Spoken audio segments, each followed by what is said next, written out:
How can you be perfect in a world that is constantly changing? Well, the short answer is you can't.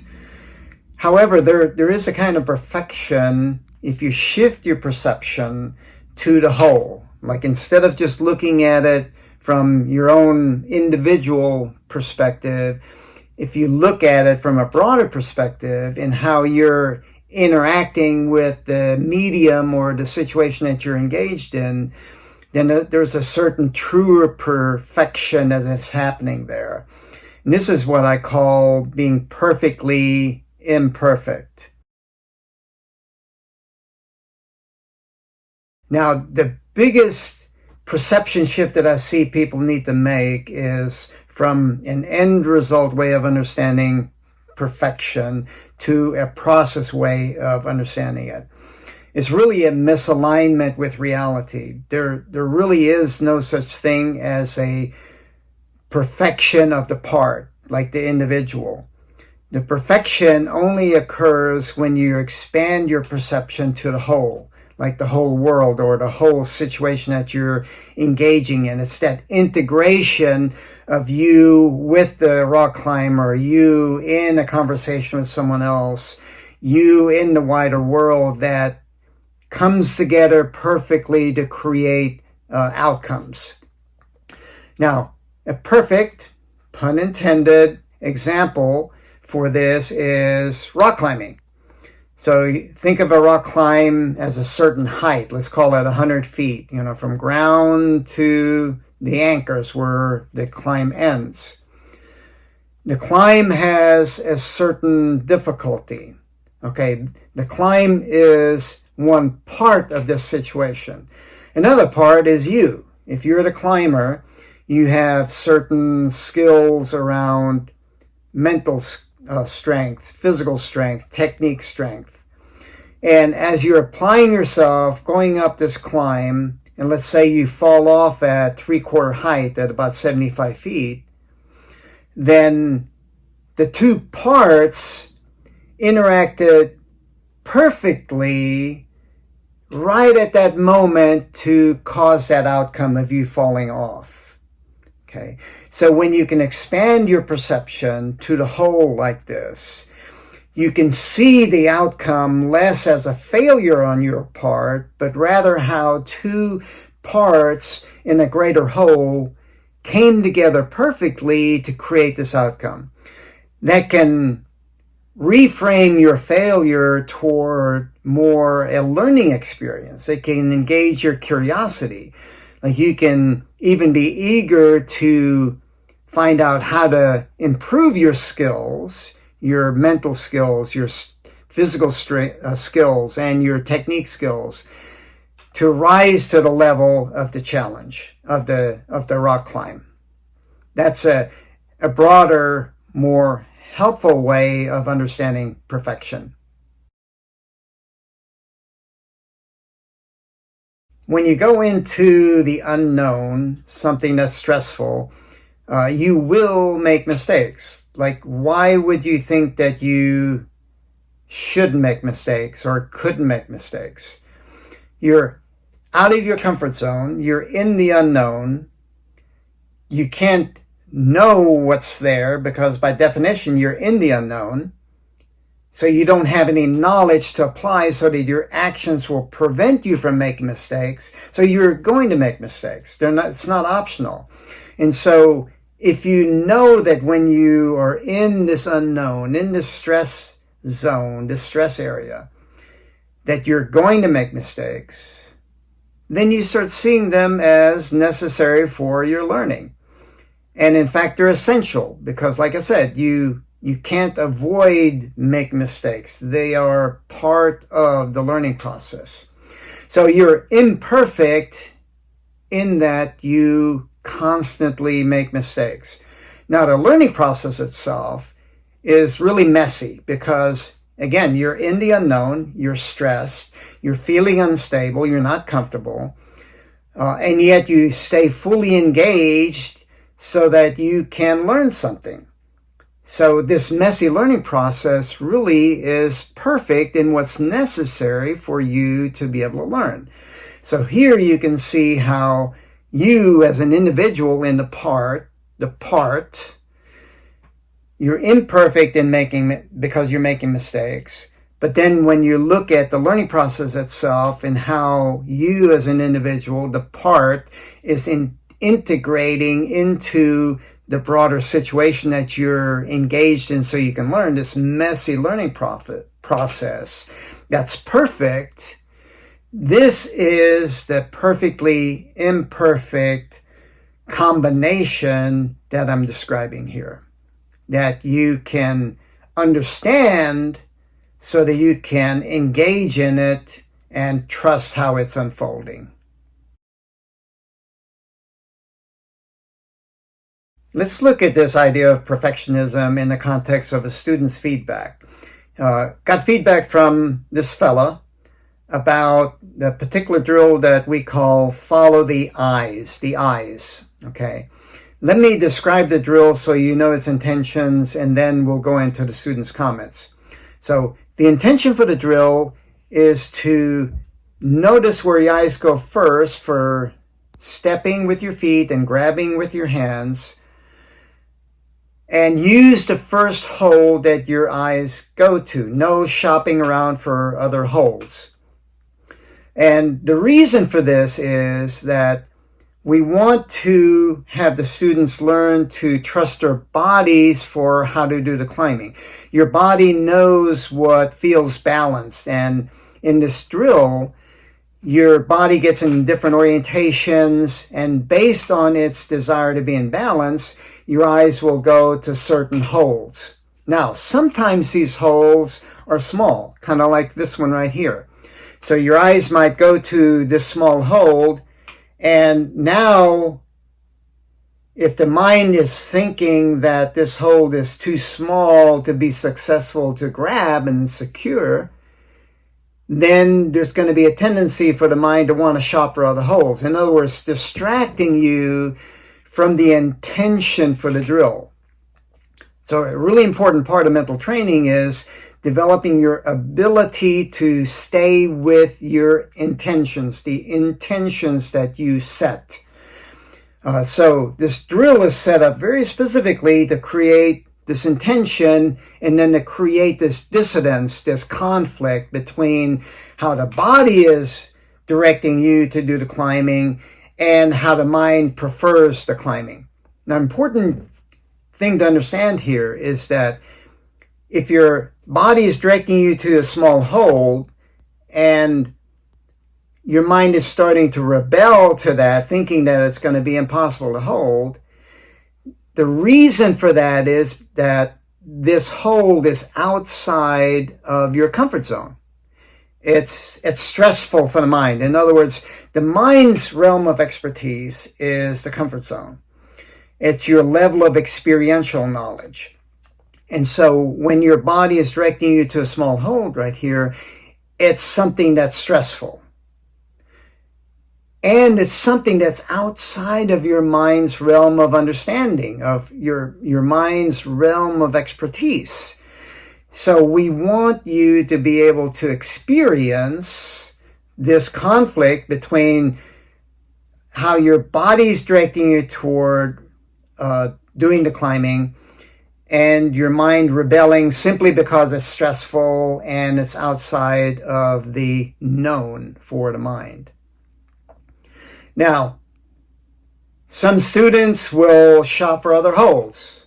They'll have some kind of logic going on in their mind like, well, this is stupid. If I want to succeed, then I obviously need to grab some bigger holds here.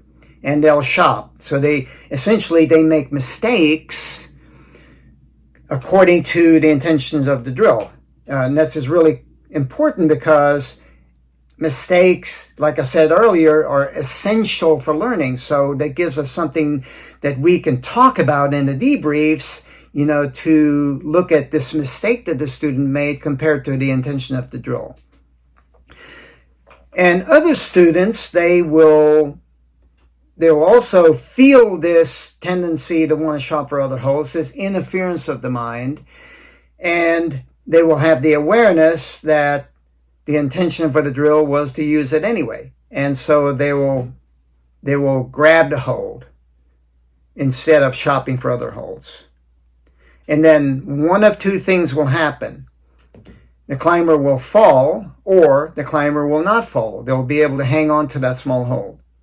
Now, if the climber falls, that's great because they stayed with their intention to trust the body and use that hold and let the body decide what's possible, not the mind. Because again, the mind is outside this realm of expertise. If you go for the hold and you don't fall, then you've trained the mind. You've come up to a doubt. I don't know if this hold is going to be big enough to hold. And you've processed through that doubt. In other words, stayed with your intention to engage it with your body, letting the body decide again, and expanded your mind's understanding of what's possible. Okay, so you had a certain understanding of what was possible for your mind, that level of experiential knowledge, the comfort zone, and you've pushed into a doubt that's in your unknown, in the stress zone, the realm that's not the expertise of the mind, but you pushed through that doubt, and then when you didn't fall and it worked, then you expanded your understanding of what's possible. So this is how the drill works. Now, let me read the students' comments. I felt like it could have been implemented a bit more smoothly, effectively. When taking a hold and just going with it, I ended up feeling just rushed as opposed to climbing with flow. So let's dissect the student's comments. First of all, he felt stressed. He said, I ended up feeling just rushed. Yeah, being rushed is stressed. Well, great. As instructors, we want to get the student outside of the comfort zone. Remember, you don't learn in the comfort zone, you learn in the unknown, in the stress zone. So we achieve that as instructors. And second of all, he said, as opposed to climbing with flow. Well, this is an end result motivation orientation. So great again. Climbing with flow obviously is great when you're applying yourself, applying your climbing, for example, in red point efforts or on-site efforts. But when you're practicing, you're not going to be in this flow state all the time. Maybe not at all, or very seldom. So what you're looking for is creating imperfect situations for students so that mistakes can occur that allow learning. Like I said in the follow the eyes drill, when they make mistakes by shopping instead of staying with their intention, that gives us a mistake that we can talk about and debrief after the drill is over. So here specifically, the mistakes that the student is making is listening to the mind, allowing the mind to interfere.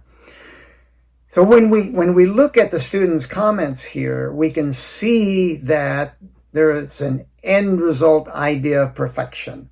And like I mentioned at the outset of this lesson, the main perception shift around perfectionism that I see that people need to make is from this end result idea of perfection to a process type of understanding of perfection.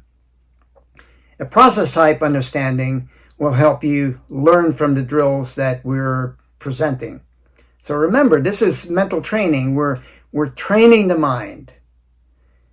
And in order to do that as instructors, we have to get you outside of your comfort zone, specifically outside what's comfortable for the mind. We want your mind to be in the stress zone. We want you to experience the resistance that your mind is expressing being in that stress zone. After all, the body is what's doing the climbing. So we want to develop the ability in you to learn how to trust the body. And your body is what's embodying the knowledge of doing the various drills. When you can trust your body, then you can climb your best. You can perform your best. When you're in the unknown, you're outside your mind's realm of expertise, so you can't rely on it for accurate information. Like I said before, you're outside its realm of expertise. It can only know what you've experienced, and that's what's in the comfort zone. That's your level of experiential knowledge. But obviously, you want to gain more of that. So you get outside of the comfort zone, outside of that level of experiential knowledge, to have more experiences. But what's in charge there is your awareness and the body. These are what guide your learning, not your thinking mind about thoughts that come up about what's possible and what's not possible.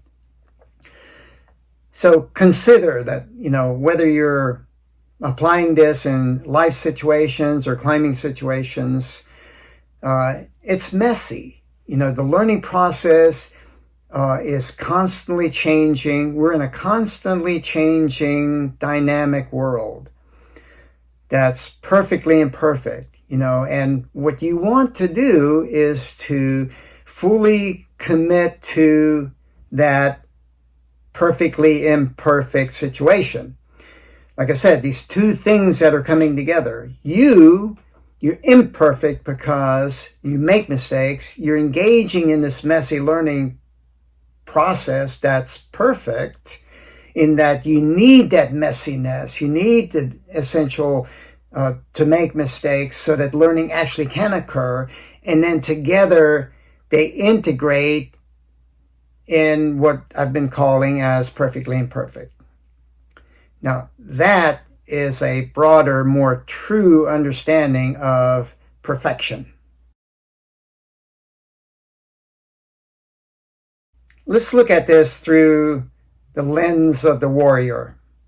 Warriors honor messy life situations because they know that's where they can hunt for power. They know they are imperfect because they make mistakes. They welcome mistakes because they know they're essential for learning. That creates a perfect situation. Warriors fully commit to the ongoing messy learning process itself. They see perfection as how their learning fits into situations they engage in. This practice tool and the action steps help you expand your understanding or your view of yourself and the learning process itself. This is the first thing I said in this lesson at the outset. Shifting your perception of perfection from end result to process. Process is this broader interactive way of understanding it. Now, in climbing, you're looking at it from how the climb and the climber are integrating. In life, you're looking at other people's perspectives and how you can learn from them to expand your own perception or your own perspective, but also how through that process you can develop stronger relationships. Now, here are the action steps. 1. Your perspective. In climbing, you failed because you fell off the rock climb. In life, you got defensive when you expressed your needs to another person. 2. Other perspective. In climbing, what is the challenge of rising to the difficulty of the rock climb? In life, what are the needs of the other person? 3. Expand perspective to the whole. View this from a broader perspective. How did you and the rock climb perfectly interact? What does this reveal to you about what you need to learn? How will you change your next effort? How did you and another person perfectly interact? Did you express your needs kindly yet firmly? How can you truly listen to understand the other person's needs? At its root, perfectionism isn't really about a deep love of being meticulous. It's about fear of making a mistake, fear of disappointing others, fear of failure, fear of success. Don't wait for perfection. Instead of saying he'll try, a warrior states he'll do it. His intention is to give his best effort, but he doesn't put a limit on that effort. He knows he's not perfect, and he may not make it. The difference is he knows it's not helpful to emphasize this possibility with a power-draining word like try. For him, doing the climb essentially means engaging the process. The outcome is less important. When people say try, they are thinking of the outcome instead of the process of learning. A warrior doesn't try because he's focusing on his effort, and effort is something applied, not tried. I like to recommend a book, in these newsletters, and this is one called Wabi Sabi, Japanese Wisdom for a Perfectly Imperfect Life. I've been looking for a book like this forever, it seems like. Highly, highly recommend it. And it really goes into this topic of valuing the messy learning process, really understanding how you can find beauty in that messy learning process itself, which really connects you with how life really is. Just think about it. If you understand that life is messy, that interaction of all of these parts is messy, and you're engaging in this yourself. If you can shift to that kind of a perspective, then you're aligning yourself with how the world is. And this book is a great resource for being able to do that. Here are a few elements that I want to pique your attention with so that you get this book. And specifically, it's Beth Kempton's book. There are a lot of books written on Wabi Sabi, but this one in particular is excellent. The imperfection that Wabi Sabi teaches us is based on the rules of nature. If everything is always changing, nothing can ever be absolutely complete. Therefore, nothing can ever be perfect, as perfection is a state of completeness. Imperfection isn't a stop along the journey toward perfection. Imperfection is a snapshot of our journey of growth and living in that particular moment in time.